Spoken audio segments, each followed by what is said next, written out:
So I apologize, I gotta do this as a voiceover because I forgot to turn on my microphone earlier, but I'm getting the 745 here ready to run. You can see I took apart the intake over here, cleaned out the throttle body, there's a bunch of junk in there. Planning on doing some spark plugs. I replaced the relay here with the correct Bosch relay, so it's the correct BMW main relay. And then there's no belt on it at all, so I can't run it for that long. Plugs I'm using are Bosch WR8LCs, I think. I think the correct numbers are W8DCs. So join me while I get this running. One thing I did is I took off the intake manifold here and I cleaned it out. It had some corrosion on the inside and I didn't want that sucked into the engine. Unfortunately, somebody had painted the top of this thing, but they did not paint the bottom, so the aluminum brightener worked on the bottom but doesn't work on the top. Realistically, I need to find somebody who can do some vapor blasting near me so I can get everything all nice and clean again. Probably replace the valve cover just because the corrosion is so bad. This is speed mode here while I do an oil change on this thing. So just let this drain out for a little bit here.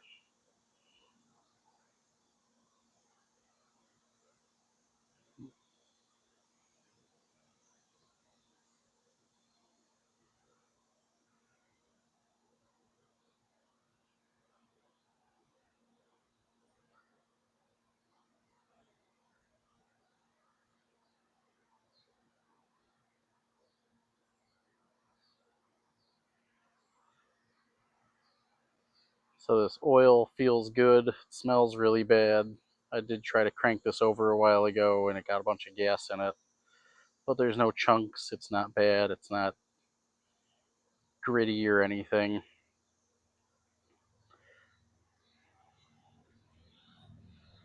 Put on a new washer on the drain plug. I don't remember what the torque is for this, but just tighten it down until it's snug, because realistically it doesn't matter at this point. This is just some clean oil going in there for the time being, just to get the 20-year-old smelly gas contaminated oil out of this thing.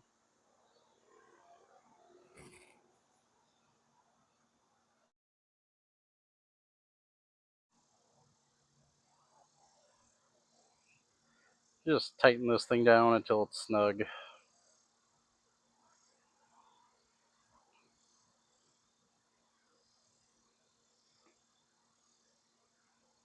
Didn't know why it didn't want to go in so easily, but didn't feel like it was cross-threading or anything. Got it in there, tighten it down.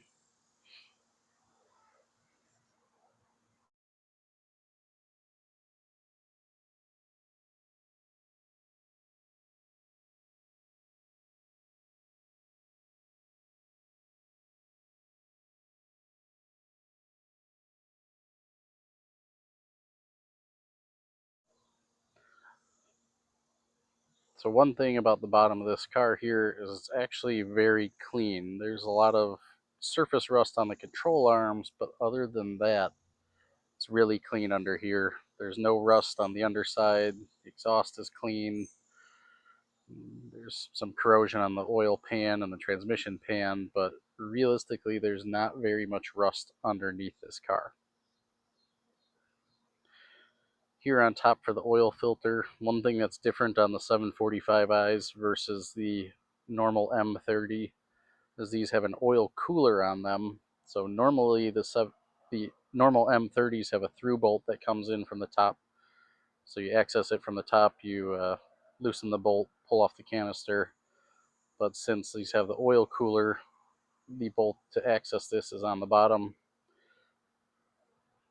I did buy some filters. You can see they're both the same part number here, but I'll show you here in a second why I prefer one filter over the other. So realistically, I'm just putting some oil in this thing so it's fresh and clean, but there's that style oil, which I prefer.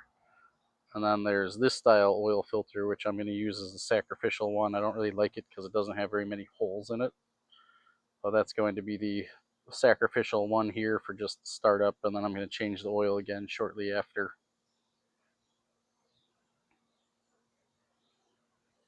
So bear with me while I remember how to do this. It's been about 20 years since I've worked on one of these oil filters. So down on the bottom here, there's a 17 millimeter bolt that goes through the bottom of the oil canister. There is also a little drain nipple on there that usually you can try to drain those out, but most of the time they're plugged. I don't even mess with them because I don't want to strip it out. Here in speed mode, getting that filter out. Again, this oil stinks. There's a lot of gas and just 20-year-old oil in it. The thing about putting these back in is, since you're coming from the bottom, you'll see here there's the fresh filter, fresh gasket on there. There is that little drain nipple there. There's also an arrow on the bottom that says front, so it's supposed to be facing towards the front, so that drain nipple's at the bottom part. Fresh little O-ring, or fresh little copper O-ring on that drain bolt. The way to do this is you slot it up there, make sure the bolt is in, and then you have to wiggle the canister around so it is correctly seated in the housing, while also holding it up there with two fingers and then threading the bolt in and getting it started with your other hand, or your other set of fingers. So that's what I'm kind of struggling with here. Doesn't help that it's a really long bolt.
So here's the oil I'm using.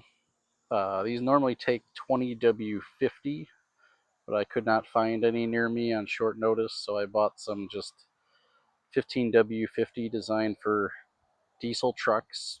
It'll work for this engine. It's not a long-term solution. These take about 6 liters because they got the oil cooler on there. Can't see it, but I did spill just a little bit there. So I'm going to pour in about 6 liters of this oil. Again, this oil is only going to be in there for the first start and some diagnosing and everything, and then in the long term I will change this and put in the correct oil.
So here's the spark plugs. You can see the one that came out of it has the threaded end on it. So with these new plugs, I end up having to remove that little fitting on the end of it. I only found that out about halfway through when I put in some of the plugs because I didn't remember which type of wires it had in it. Here we are in speed mode doing the plugs down there. Luckily they're fairly easy on this thing. You can access most of them. Just plug number 1 is blocked by the airflow meter. And here I am putting everything back together here. So put that intake boot on from the airflow meter down to the turbo. Put on this charge pipe over here. Connected the 2 hoses over to the idle control valve and that little bleed fitting. Doesn't really matter how tight these clamps are because it does not going to make any boost. Alright, we are in the car. We changed the oil, changed spark plugs, torqued them down. This thing stinks like mouse pee. It really needs to be cleaned out really well in here. So we are going to try to start this thing up again. So, one thing you can tell when you try to start it is it really wants to start, but it doesn't, which leads me to believe that the cold start valve or the idle control valve is stuck. So I am going to ever so slightly crack the throttle open here at some feeler gauges somehow.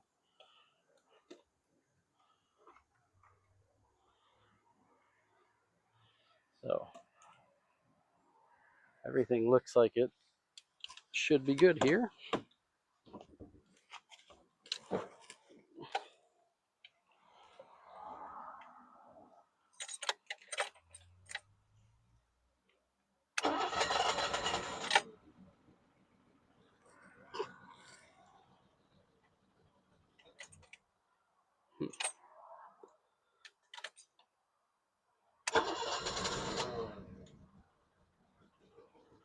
Don't know why that oil pressure light's not going out. Oh, there we go. Idling really low right now.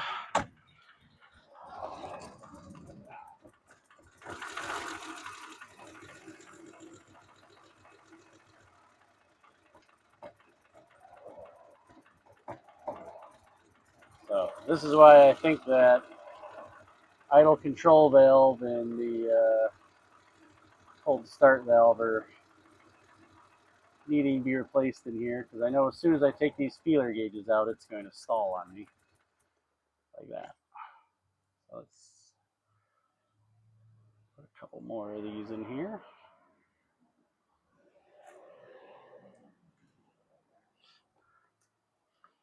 I'll shove a couple more of those in there and it should stay running.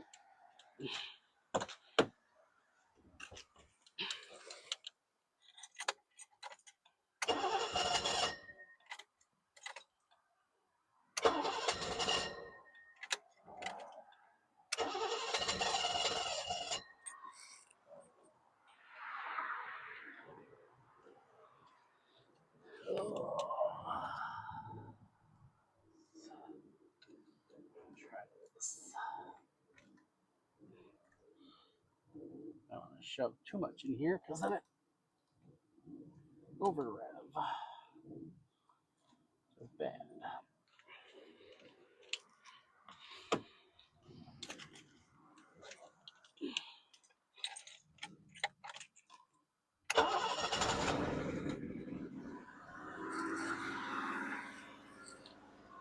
No idea what it's revving at because, you know, that doesn't work at all. But it runs, which is great. Way too many of those.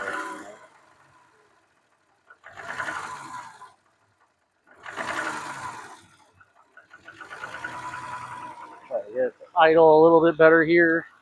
No fan on there, so I can't let it idle for too long. You can here it needs a valve adjustment desperately. Does not sound like there's anything missing at all. There might be a slight miss, but not a lot of smoke out of the exhaust, which is good. So it runs. I just got to figure out what everything else is wrong with it. So join me for this lengthy journey on this thing. All right, I will talk to you guys later.